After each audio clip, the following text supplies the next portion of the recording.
The United States and Germany, two titans of the Western world. They share so much: democracy, a love for engineering, and, well, a certain confidence. But look closer, peel back a layer or two, and you find two very different ways of seeing the world. It's a classic tale of freedom versus order. Americans chase the horizon. They believe in the power of the individual, the lone hero riding off into the sunset. It's a beautiful, if sometimes lonely, idea. This idea shapes everything, from how they shop for groceries to how they start a business in their garage. It's a culture built on the promise that anything is possible if you just try hard enough on your own. Germans, on the other hand, find comfort in structure. They believe in the group, in the system. They see society as a well-oiled machine. Every part has its place, every gear must turn just so. This isn't about being rigid for the sake of it. It's about creating a predictable, stable world where things simply work. From the perfectly timed train schedules to the clearly defined rules for recycling, there is a deep cultural appreciation for order. This foundation allows for a different kind of freedom, the freedom from chaos. It's a sense of security that comes from knowing exactly what to expect each and every day. This fundamental difference isn't a judgment, it's an observation. One culture is not better than the other. They are just different paths to a good life. In America, the path is a winding, unpaved road. You might get lost. You might find a hidden treasure. The journey is yours alone to navigate. The thrill is in the unknown. You are the captain of your own ship, sailing on an ocean of endless possibilities. The potential for great success is matched only by the potential for spectacular failure, and that is a trade-off many are willing to make for a shot at their dream. In Germany, the path is more like a well-marked hiking trail. The route is clear, the signs are easy to read, and you know where you are going. You will almost certainly reach your destination safely. The joy is in the journey itself, taken with others, knowing the system supports you. There is a collective sigh of relief in this predictability. It removes the stress of uncertainty. It allows people to focus on the quality of their work, their relationships, and their community, knowing the larger structure is sound. Both paths lead somewhere, but the experience of the journey is profoundly, beautifully different.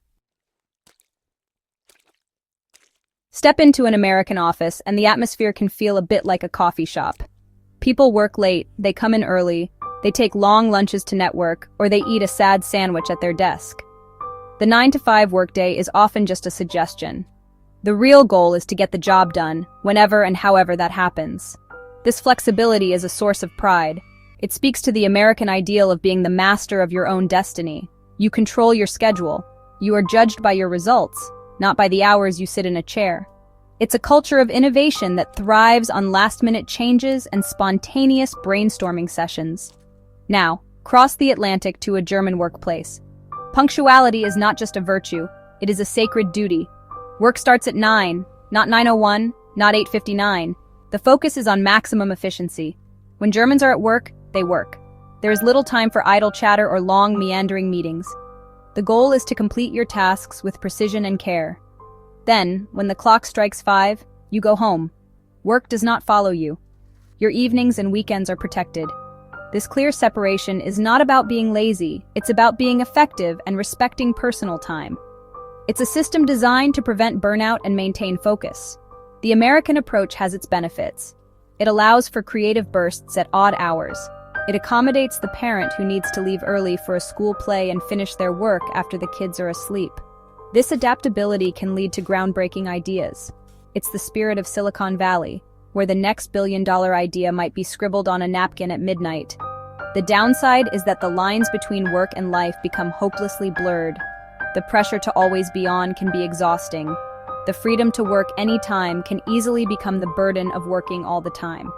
The German model, in contrast, promotes a deep sense of work-life balance. By being incredibly efficient during work hours, employees earn their free time. This structure reduces stress and leads to a more refreshed, focused workforce. The potential drawback is a perceived lack of flexibility. A sudden, brilliant idea that strikes at 4:30 in the afternoon might have to wait until the next morning. The system values process and planning over spontaneity. But for Germans, this is a small price to pay for the promise of a peaceful evening, a quiet weekend, and a life that is more than just a job. When the workday ends in America, the pursuit of happiness begins, and it is a deeply personal pursuit. Free time is often seen as a canvas for self-expression and individual interests. An American might spend their evening training for a marathon, taking a pottery class, or starting a side hustle from their living room. The weekend is a time for personal projects, whether it's renovating the kitchen or driving hours to a national park. It's about using that precious free time to build a better version of oneself. The focus is on individual goals and personal fulfillment, a direct extension of the country's core values. In Germany, leisure time is also cherished, but it is often framed differently. It's less about individual achievement and more about social balance and shared experiences. The German concept of literally celebration evening marks a sacred transition from work to rest. Afternoons might be spent relaxing in a beer garden with colleagues and friends. Weekends are for spending quality time with family, hiking in the local forest, or participating in a club, These clubs are the backbone of German social life, dedicated to everything from soccer to choir to rabbit breeding. It's about community and shared passions. The American lifestyle reflects a culture of constant motion and self-improvement. There is an underlying belief that time off should still be productive in some way. Even relaxation is optimized. People schedule yoga classes to de-stress and listen to educational podcasts while they commute. This can be incredibly empowering, as it means life is a continuous journey of growth. However, it can also create pressure to always be doing something meaningful or Instagram-worthy. The simple act of doing nothing can feel like a waste of potential, a cultural sin in a land built on ambition. The German approach, by contrast, elevates rest to an art form. Sundays are famously quiet, most stores are closed, the day is reserved for rest, family, and quiet strolls. This collective pause is enforced by law and tradition. It ensures that everyone has a chance to recharge. This emphasis on social harmony means that individual desires sometimes take a back seat to the well-being of the community. You don't mow your lawn on a Sunday. It's a system that prioritizes collective peace over individual freedom, creating a rhythm of life that is predictable, calming, and deeply restorative for all. Communication in the United States is often wrapped in a soft blanket of friendliness. Small talk is the oil that keeps the social engine running smoothly. You chat with the barista about the weather. You ask the cashier how their day is going. These exchanges are not meant to be deep. They are rituals of acknowledgement. They signal openness and a willingness to connect, even if just for a moment.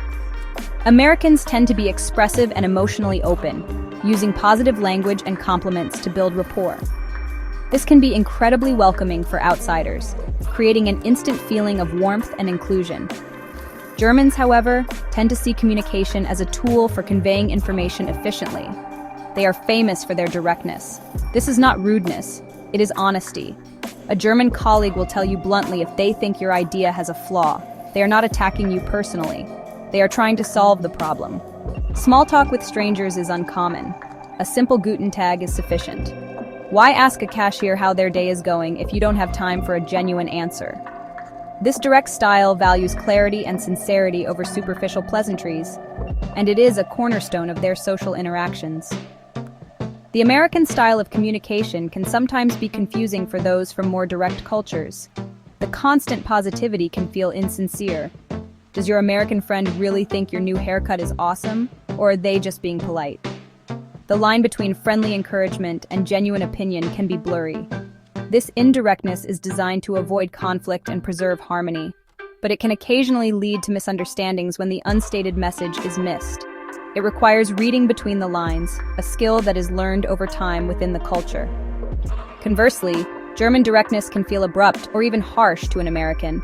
"That will not work" sounds much colder than "that's an interesting idea." But have we considered the potential challenges? Yet, once you understand the cultural context, this directness becomes refreshing. You always know where you stand. There are no hidden meanings or passive-aggressive undertones. It builds a different kind of trust, one based on radical transparency. Surprisingly, both cultures share a deep-seated belief in honesty. They just have very different methods of delivering it. This common ground, hidden beneath the surface, is a reminder that different paths can lead to the same destination,